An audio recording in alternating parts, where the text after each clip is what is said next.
You have watched someone do it. Maybe you have done it yourself. Things are finally going well.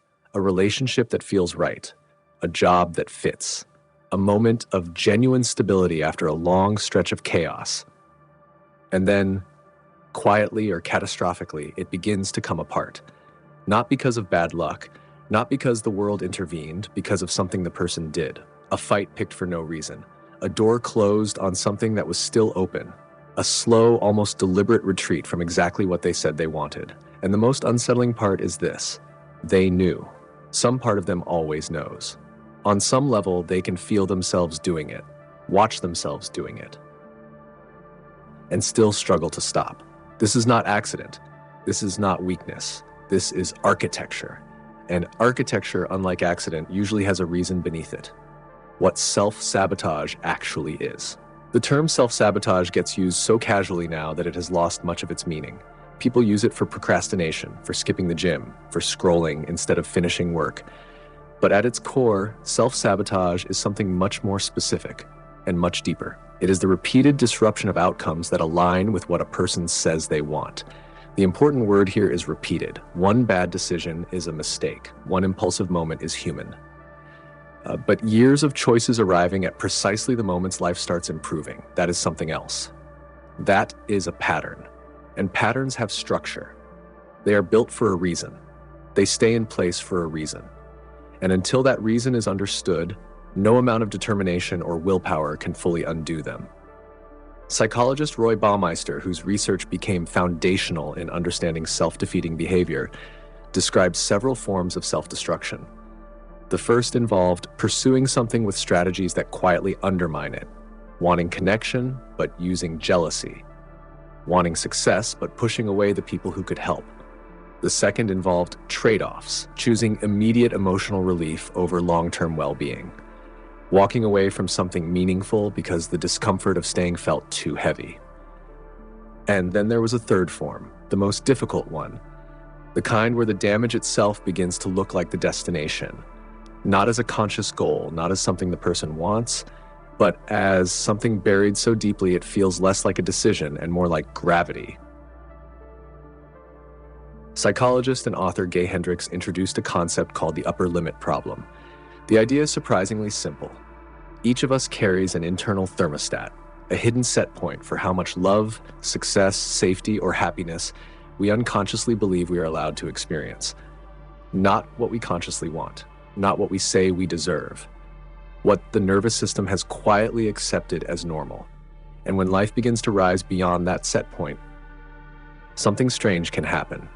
The mind starts correcting, a fight appears, a crisis emerges, a decision suddenly feels urgent. Not because the person wants suffering, but because suffering can feel familiar, and familiarity often feels safer than the unknown.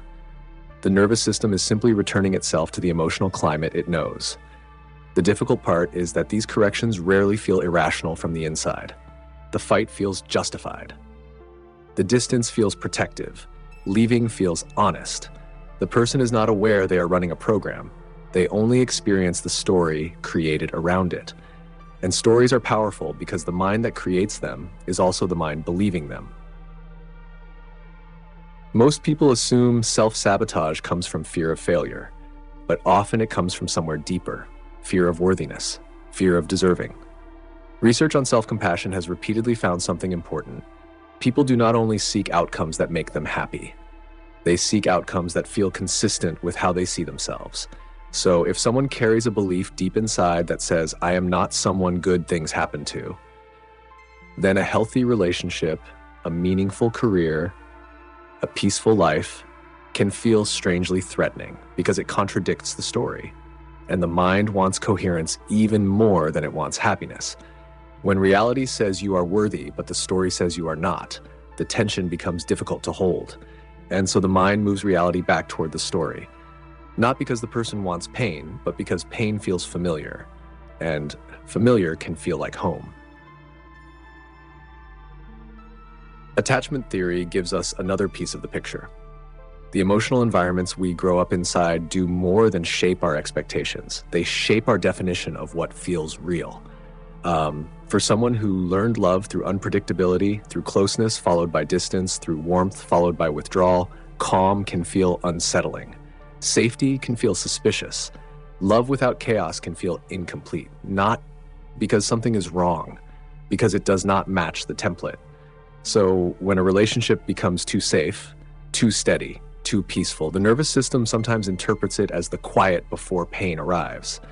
And rather than wait for a rupture that feels inevitable, it creates one, the fight, the distance, the retreat. Not because the person wants to lose love, but because controlling the ending can feel safer than waiting for one. Shame sits beneath many forms of self-sabotage, quietly, almost invisibly. Psychologists distinguish shame from guilt in an important way. Guilt says, I did something bad. Shame says, I am bad. Guilt often creates the desire to repair. Shame creates the desire to hide. Because if the problem feels like who you are, not what you did, then fixing it can begin to feel impossible.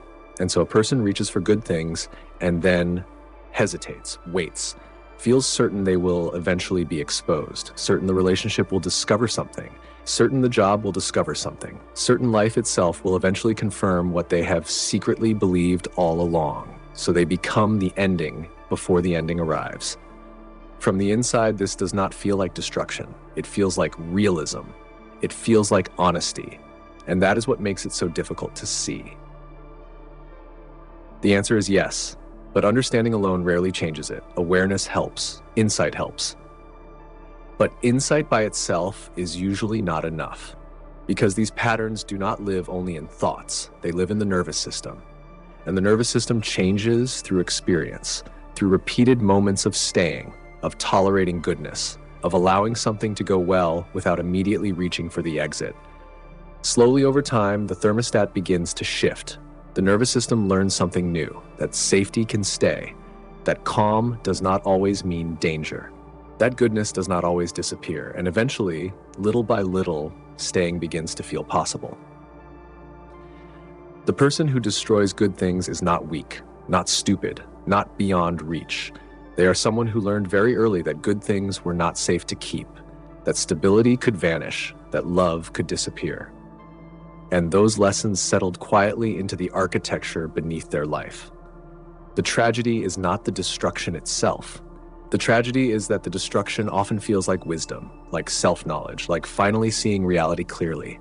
The fire can feel like truth, but the fire is not truth. It is history. And history, unlike the future, does not get the final word.